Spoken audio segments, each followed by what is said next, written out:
españolismo y fueros. El republicanismo es muy españolista, muy españolista. Y en este caso lo mezcla con una concepción de la foralidad también muy españolista, todo hay que decirlo, ¿no? Muy vascongadista y muy españolista, ¿no? En lo que podríamos llamar eso, metaforalidad. ¿Cómo entienden estos republicanos los fueros? Pues a su gusto y manera. Bueno, pues tiran para adelante con ello y no vamos a discutir estas cuestiones. Establecen unos intentos de unidad republicana. La primera de ellas es este intento en torno a la primavera del 81, luego van a tener otro en 1892, pero nos interesa porque en 1892 esta tendencia templada republicana de Castelar, en España, pero también en Álava, va a acabar integrándose dentro del propio Partido Liberal. Van aceptando tanto la legalidad que al final se van incorporando al propio partido que representaba en la parte más progresiva, ¿no? Que representaba esta legalidad de la monarquía constitucional de aquel tiempo, ¿no? Fundan la Unión Republicana Vascongada, que va a estar dirigida por Juliana Praiz precisamente, ¿no? Y que va a ser una entidad de una cierta modernidad política. Todavía en esta época los partidos políticos son grupos de notables que se reúnen en el momento en el que van a preparar las elecciones, pero los republicanos son el primer grupo que empiezan a organizarse de manera moderna. Hacen sus asambleas para designar a los candidatos una vez elegidos dan cuenta de las actuaciones que han desarrollado durante su periodo de elección, tienen un sistema democrático de elección de sus órganos internos, tienen medios de prensa, aquí les traigo algunos, ¿no? La Concordia, algunos otros muchos más, tienen sus locales, con lo cual desarrollan espacios de sociabilidad, el casino republicano, por decirlo de alguna forma. Es decir, empiezan a introducirnos en lo que llamaremos la política de masas, ¿no? La política moderna, la que nosotros conocemos y que surge en definitiva pues a principios del siglo XX. Ellos se anticipan un poquitito.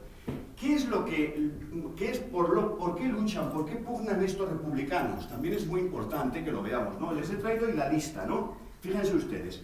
Pelean por la soberanía nacional. Claro, España es un país constitucional, tiene la Constitución en este momento del 76, pero la soberanía nacional radicada en el pueblo, pues todavía sigue siendo un espejismo extraordinario. Entonces ellos tratan de llevar a cabo todo tipo de actuaciones que nos lleven a ese precepto liberal que es la soberanía nacional, ¿no?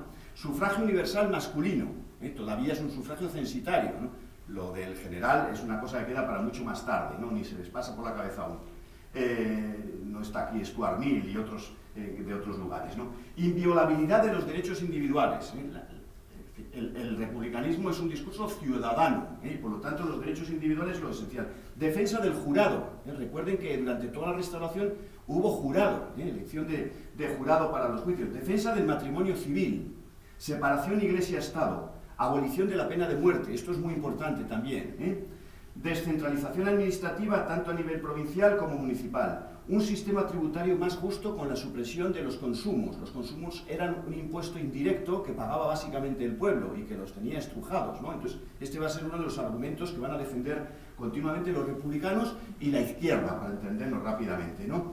Reformar el ejército con servicio militar obligatorio. Recuerden que en aquella época había servicio militar obligatorio, pero el que tenía dinero podía librarse pagando pues, un soldado de cuota, en definitiva. Ellos dicen, no, si hay que ir a la guerra, va todo el mundo, ¿no? Desamortización civil y eclesiástica, que ya se había llevado a cabo, pero ellos tratan de hacer una revisión de la misma para que no sea tan antipopular, o por lo menos tan poco popular como se había manifestado en ese tiempo, ¿no? Libertad de ciencia y de cátedra. Venimos de la época en la que los de la institución libre de enseñanza, Giner de los Ríos y compañía, ¿no? Han sido castigados precisamente por estos gobiernos conservadores, ¿no? Y por último, enseñanza primaria gratuita y obligatoria. Como ven, es una defensa a nivel local de lo que son los preceptos, los principios del republicanismo aquí y en cualquier otro lugar. Los otros son los progresistas. Y aquí tenemos a Ricardo Becerro de Bengoa. Acuérdense que Becerro de Bengoa había quedado del lado de Martínez de la Hidalga en frente de Fermín Herrán, pero bueno, ahora se han cambiado un poco los papeles. A nosotros no nos interesa volvernos demasiado locos con el asunto porque defendían exactamente lo mismo. Es una cuita familiar, como muchas veces pasan en las organizaciones políticas todavía hoy en día. Estos son seguidores de Ruiz Zorrilla, no nos vamos a entretener, pero nos interesa una cosa importante, y es, voy a anticiparme un momentito, Miren ustedes, esto es un cuadro, que ustedes no ven desde ahí, pero yo se lo voy a contar, un cuadro del resultado de las elecciones a Cortes en Álava desde 1876 hasta 1923, en que se acaba, ya no hay más elecciones porque llega la dictadura de Primo de Rivera. Y les he señalado el momento en el que en los 3 distritos alaveses, Vitoria, Amurrio o La Guardia, son elegidos diputados republicanos. Hay una primera etapa a finales del siglo XIX, luego volveré atrás, ¿no?, donde sale elegido en 4 ocasiones, casi consecutivas, solamente hay un lapso en un momento dado que no, en 4 ocasiones, entre 1886 y 1899, sale elegido Ricardo Becerro de Bengoa. O sea, Ricardo Becerro de Bengoa no es una parada de autobús. Ricardo Becerro de Bengoa es, después de Eduardo Dato y todos los urquijistas, obviamente, ¿no?, el personaje local que más veces ha sido diputado en este lugar. O sea, que es tela, ¿no? O sea, es importante lo que estamos diciendo, ¿no? Luego volveré sobre los otros porque no quiero desvelar ahí el asunto. Bien, lo importante es que estos progresistas, los que llamaban los del censo, tenían nada menos que al personaje Ricardo Becerro de Bengoa. Pero Ricardo Becerro de Bengoa, y aquí empieza la realpolitik. Estos eran los progresistas, los que no estaban por una república realista, eran los partidarios de una república utópica.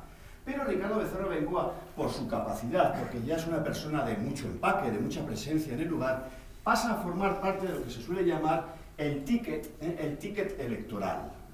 Esta alianza liberal fuerista entre liberales y republicanos, con mayor peso, con mayor fuerza de los liberales todavía, pero con un personaje señero como es Ricardo Becerro de Bengoa, le permite a Ricardo Becerro de Bengoa salir elegido reiteradamente. Pero sale elegido, cuidado, en un ticket donde se complementan. Ya saben ustedes que las elecciones en la Restauración se pergeñaban previamente, se establecía quiénes iban a ser los candidatos, aquello que se llama el encasillado, ¿no?, y luego se les colaba y se arreglaba la elección como fuera.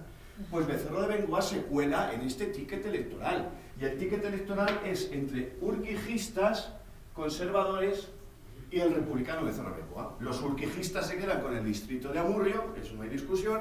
Los conservadores depende, porque está Sebastián Abreu, que era un hombre un poco, voy a decir una impertinencia, pero vamos, un poco pesado en algunas cosas, ¿no? Entonces le daban abasto, y el bueno de Becerro de Bengoa, que normalmente, vamos, que siempre salía por Vitoria, ¿no? Con lo cual les estoy indicando que estos son los progresistas, pero cuidado, están